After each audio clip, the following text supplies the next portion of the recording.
Namaste, beautiful souls. Welcome and thank you for watching. I'm Gabrielle, retired medium in Germany, and I like to share some of my otherworldly experiences and insights.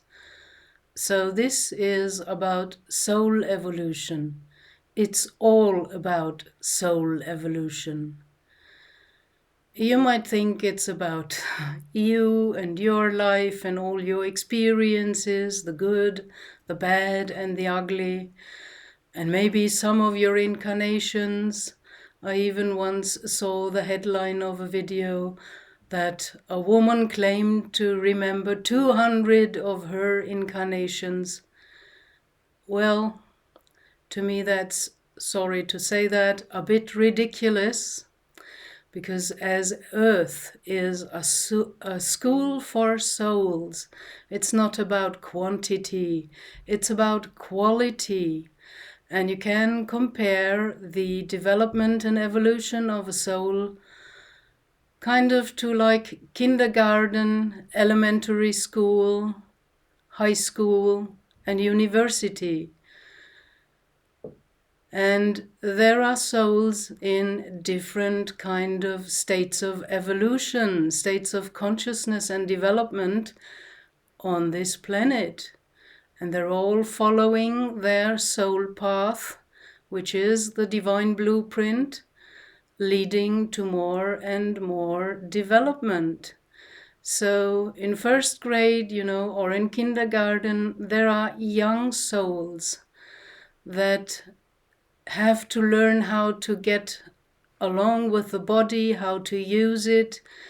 If you watch children in kindergarten, how they stumble around and they yell and scream and run, and that is all experiencing the body and what you can do with it. And then in elementary school, well, you learn to get along with others, more or less. So there are young souls that have between 1,000 and 3,000 incarnations. And you can also not only look at this individually, you can also see that in the world.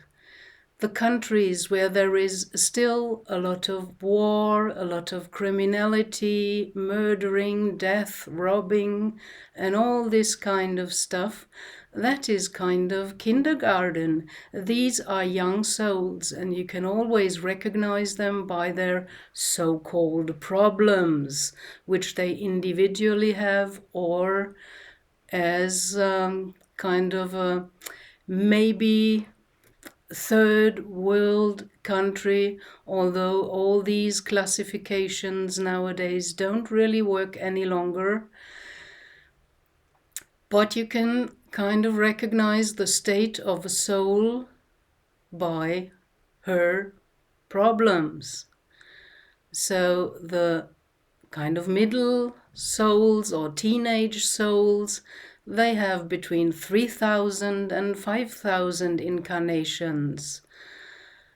And then there are the old souls, more mature already, and they have between 5,000 to 10,000 incarnations. Cryon is talking a lot to old souls and about old souls.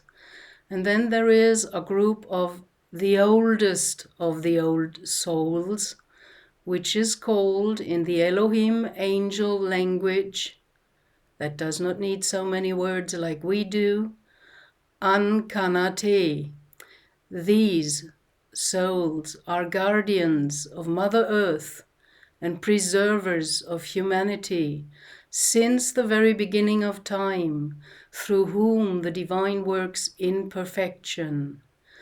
The ananati chose out of pure, unconditional, profound love, and out of humility, gratitude, and with full hearts, to dedicate their lives to the care, protection, and preservation of Mother Earth, all humanity, and all living beings, fulfilling the task associated with this decision with devotion. A defining a defining characteristic of ananati souls is their deep commitment to love, freedom, justice, and harmony for all, as well as the protection of Mother Earth's. And these are very often teachers. They have between 10,000 and 50,000 plus incarnations. And there are millions of them incarnated right now here on the planet. They help the whole process of the shift in consciousness or ascension, or however you want to call that.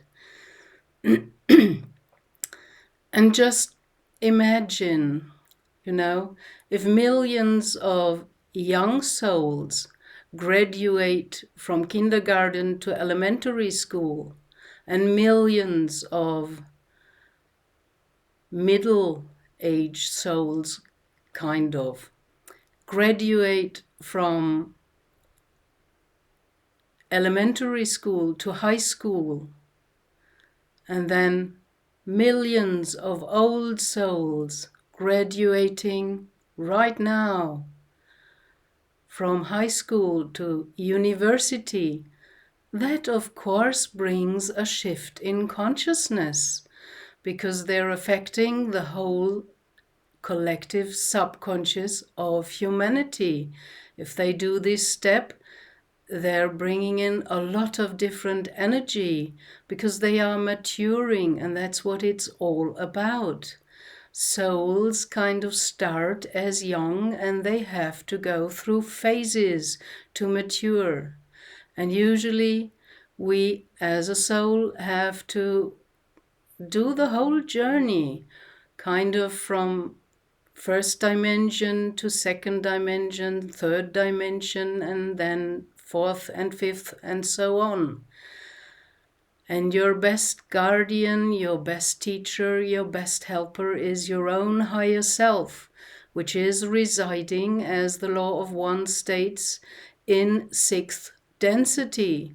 So it knows much more than you or any human teacher can ever teach you.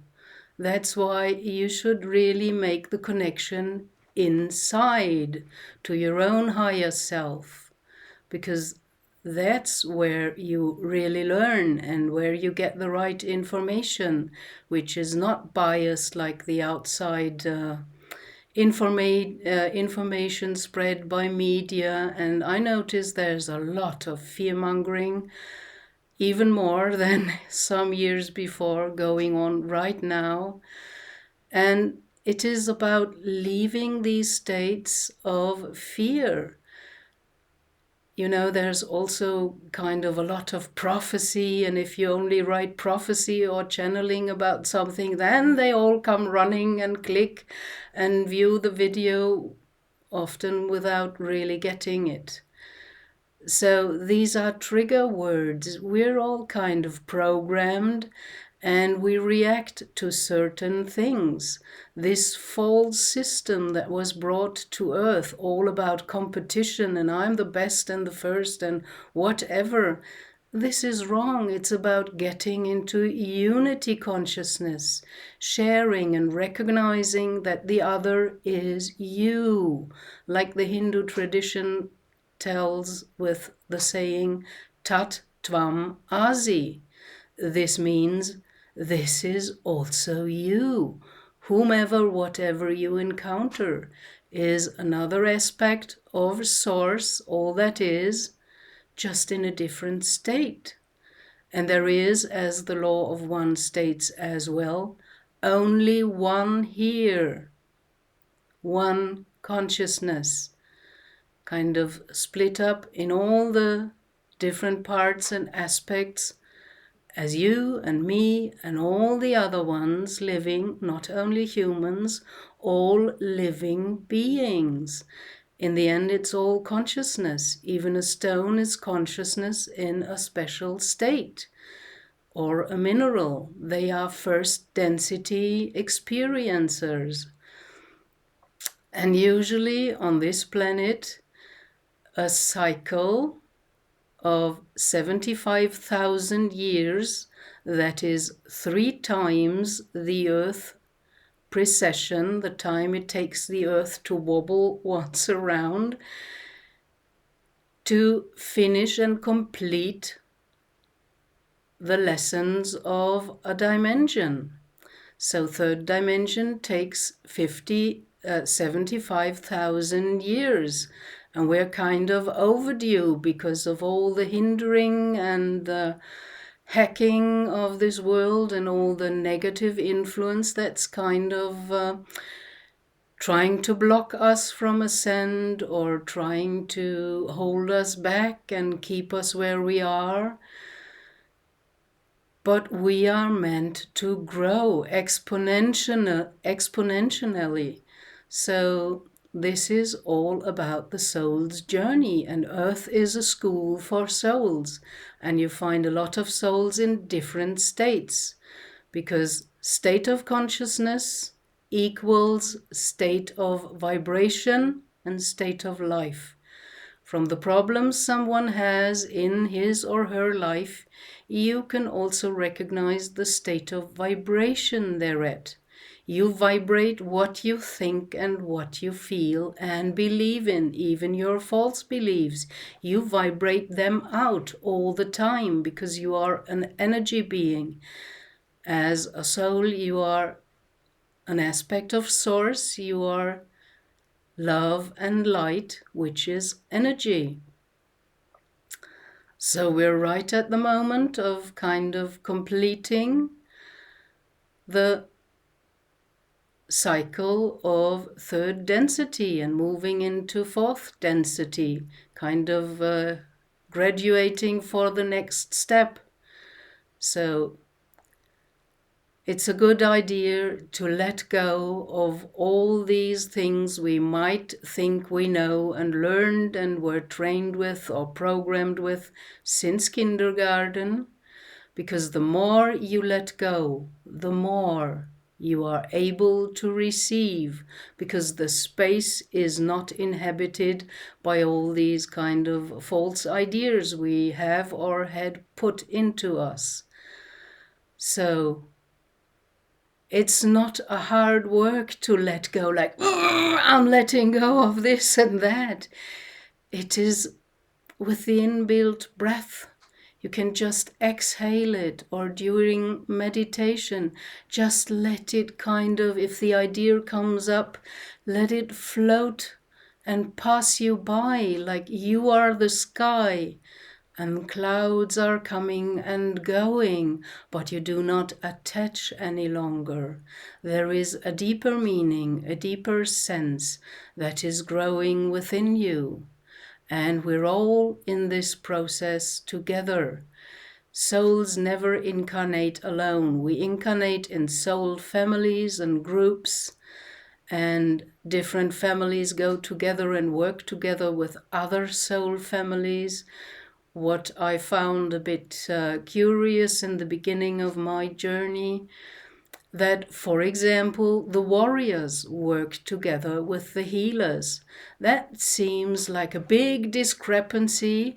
How can the ones who are warriors and fight be together with the healers? Well, if you're fighting, you need the healers to kind of heal your wounds and to heal what happened to kind of the other side after the fighting is over.